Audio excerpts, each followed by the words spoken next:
Have you ever wondered where your favorite tennis players go sometimes?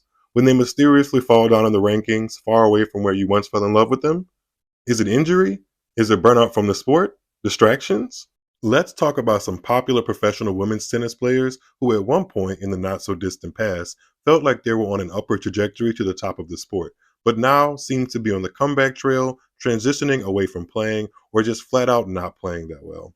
Let's get tuned into the WTA edition of Where Have They Been?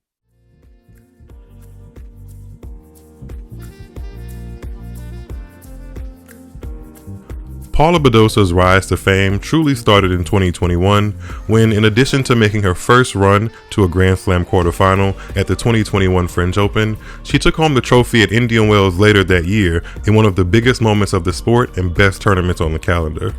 This really cemented herself as a player to watch.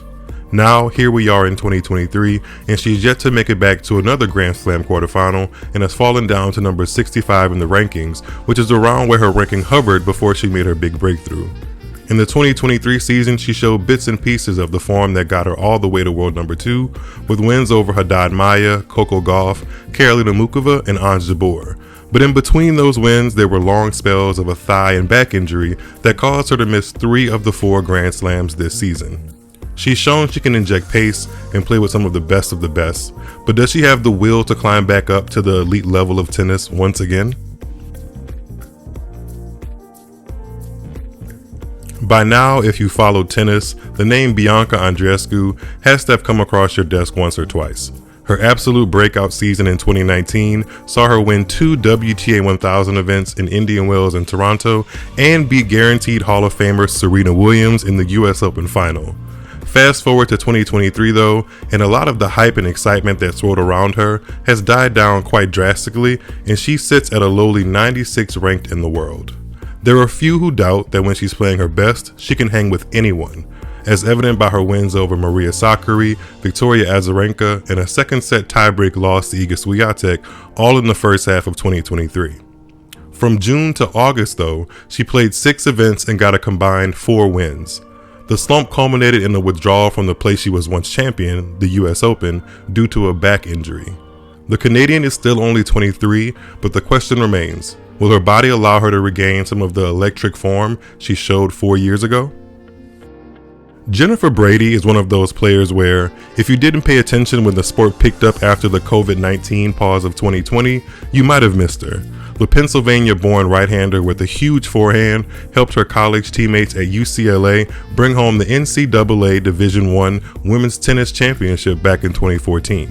That's only the beginning of her career highlights, as she will go on to win her first WTA title in Kentucky immediately after the tour picked up events in 2020 and carried that momentum all the way to the US Open semifinals, where she narrowly lost to Naomi Osaka in a high-quality match. She proved again a force to be reckoned with when she made it to her maiden Grand Slam final at the 2021 Australian Open just months later. By May of that year though, her steam started to cool off, and by the time the French Open rolled around, she would find herself retiring from her 3rd round match against Coco Gauff due to back spasms and ongoing plantar fasciitis in her left foot.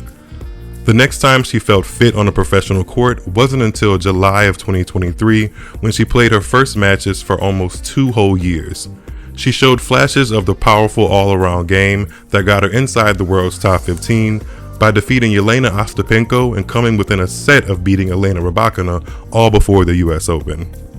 Although she currently sits outside the world's top 200, if she's turned the corner on injuries and feels secure again, who's to say she can't implement her dynamic game with the best? In the first half of 2019, Amanda Anisimova was one of the brightest young talents on the WTA Tour. As a teenager, life took a drastic turn and her father suddenly passed away in late August. Naturally, tennis took a back seat and her results varied, but in 2022, as the story would continue though, Amanda grew weary of some of the demands of life on tour and prioritized her mental health, resulting in her announcement of an indefinite break from competition. Just this December though, she announced a comeback at the start of 2024 in Auckland. Do you think Anisimova has another big surge in her to get to the top of women's tennis? Emma Raducanu went from largely unknown to internationally known in less than 3 months. Thanks to her run to the 4th round of Wimbledon in 2021 as a wild card and her unimaginable triumph at the US Open in September, she ended that season inside the top 20 and on the radar of huge brands as a fresh new face. By the time the 2022 US Open rolled back around a year later, she had only won 15 matches total on tour and was struggling to keep together consistent momentum and an injury-free body. Fast forward to the fall of 2023, and Raducanu has undergone surgeries on both wrists and an ankle, causing her to pull out of the last 3 majors of the year, and has seen her ranking tumble outside the top 250. In the aftermath of her historic tournament win, she garnered much more success off of the court than she achieved on it. Luckily for her, she just turned 21 years old, and time may be one thing she can manage to keep on her side. Will she be able to go back to the drawing board and find some of the amazing tennis that saw her defy the odds in New York?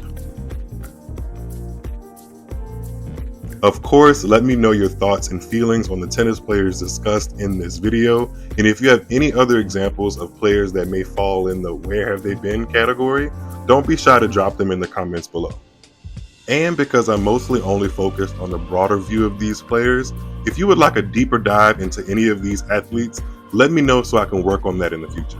I'm also working on a men's tennis and ATP tour version of this same topic, so let me know who you think might make it in that category in the comments as well. Thank you so much for watching. Be sure to like, comment, and subscribe so that you can stick around for more content. Also, make sure to follow on Twitter or Instagram if you'd like to keep up with me there. If you'd like to support the channel, the information and link will be in the description. Thanks again for watching, and talk to you soon.